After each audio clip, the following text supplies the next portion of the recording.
Ngayon guys, so tuturuan ko kayo ng life hack dito sa disposable vape, no? So, sa mga nagtitipid dyan, pwedeng to gawin. So, bubuksan nyo lang to guys. Yan, bubuksan nyo lang to. No, bubuksan nyo lang to guys. Dandaanin nyo lang guys, baka maputol yung wire sa loob. No? So, yan yung loob guys. So, ang gagawin ko ngayon,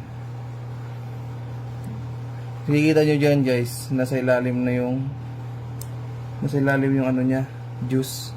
So, gagawin natin ngayon, lalagyan natin ng juice yan guys.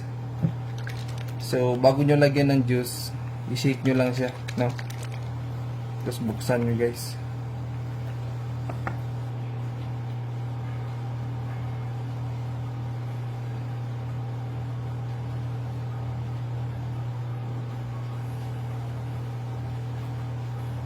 Patak-patak lang guys, huwag niyong biglain.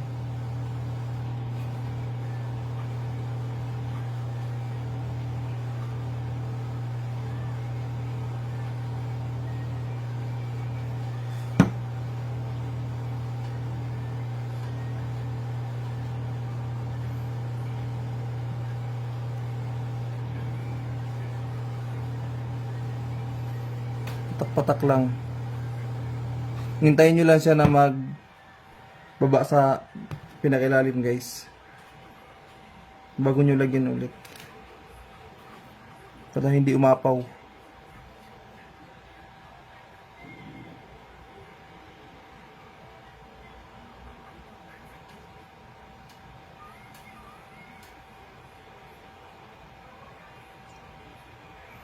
Kung marami ka naman pera, di wag mo na tong gawin. Patalan to sa mga nagtitipid, no, tulad ko. So, tama na yan guys, pwede na yan. So, balik na natin siya guys. So, ito yung ano niya guys, walang laman yan guys ha. Yan. Babalik natin yan ngayon. So, babalik na natin guys. Yan. Idiin nyo lang guys, na maayos. Tapos, try nyo.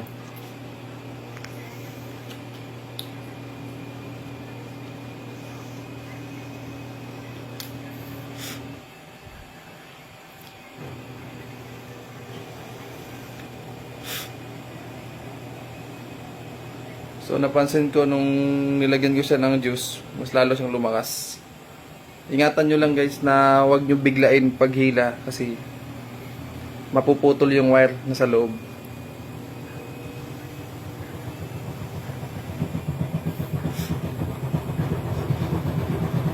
Yun lang. Peace.